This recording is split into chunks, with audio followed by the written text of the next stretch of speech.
তো 3 মাসের যে প্রশিক্ষণ দেওয়া হলো, যারা প্রশিক্ষণ নিয়েছে তাদেরকে যদি বলি যে আমাদের এই যে একটা এসি, এটা প্রাথমিক নষ্ট হলে কি আমরা দেখে বুঝতে পারবো কিনা কি সমস্যা, এরকম কি শিখেছে কিনা?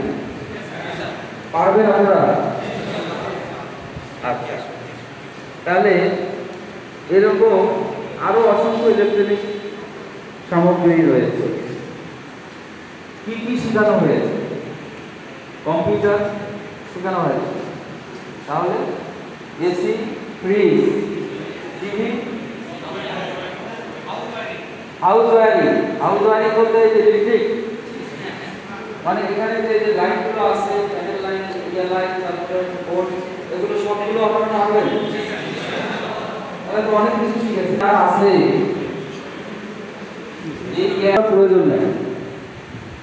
আমাদের দেশে আমরা এটা বিভিন্নভাবে দেখি যে আমি পড়াশোনা করে এই কাজ করবো, কিন্তু অনেক উন্নত বিশ্বে, অনেক উন্নত দেশে এই কারিগরি জ্ঞানটাকেই গুরুত্ব দেওয়া হচ্ছে বলা যেতে পারে। এখন অনার্স এবং মাস্টার্সে যে পড়াটা করেছি, আমাকে যদি কয়েকটা বইয়ের নাম বলতে বলা হয়, সেটাও ঠিক মতো বলতে পারবো। এখানে অনার্স বিভিন্ন সাইডে ঢুকে গেছে, তাহলে কি পড়াশোনা করলাম সেটা কোনো পরবর্তীতে আমরা সেই বিষয়ে চর্চা নাই। আমরা সার্ভিস যে সার্ভিস, সেই সার্ভিস নিয়ে আমরা আছি। বাংলাদেশ পড়া দরকার আছে না, মানে ব্যাংকে গিয়ে সেই কাজটা লাগবে।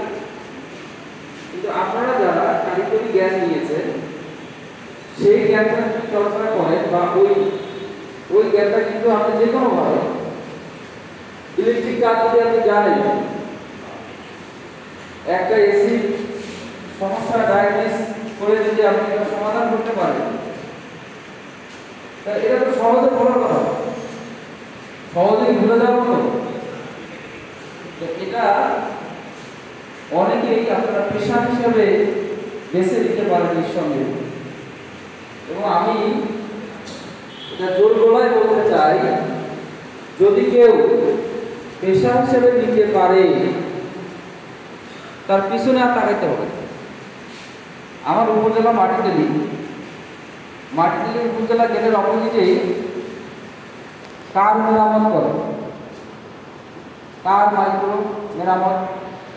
সে যার কাছে শিখছে, এখন সে যদি বলে আমি পড়াশোনা করছি, আরো আছে না ফুটবল অনেকগুলো খাবারের টুকরা, কারা ওরা তো মাছ করা ছাত্র,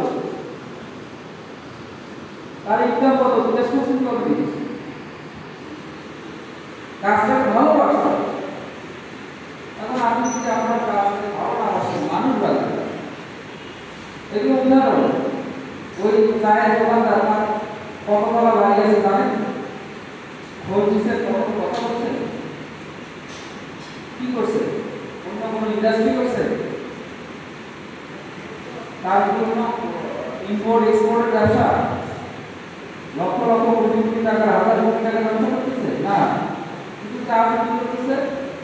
আর পাশাপাশি কি মানুষের সাথে ভালো ব্যবহার আর চাটা ভালো হয়, তার ইনকাম কত, মাসিক ইনকাম কত নিয়ে কি। একইভাবে আপনাদেরকে বলবো, আপনারা যারা এইগুলো এই পেশাটাকে যারা ভালোবাসবেন, পিছনে ফিরে রাখতে হবে।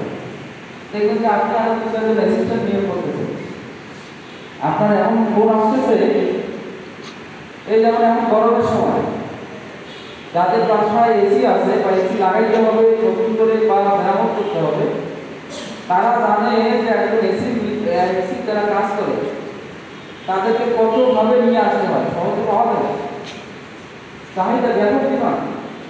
কিছু না হলে খুঁজলে আর লাগাইলে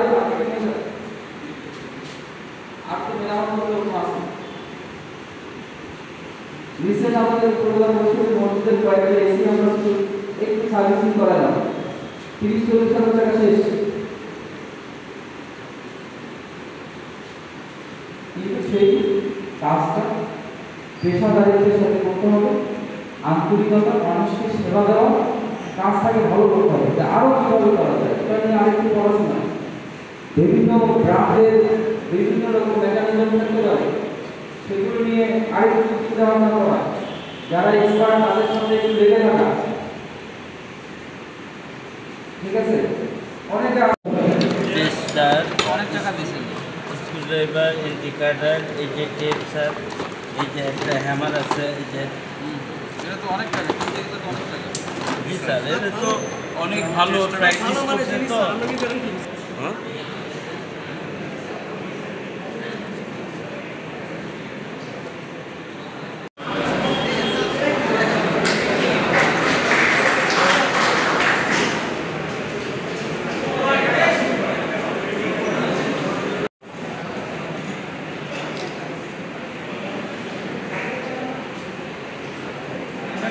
Thank you.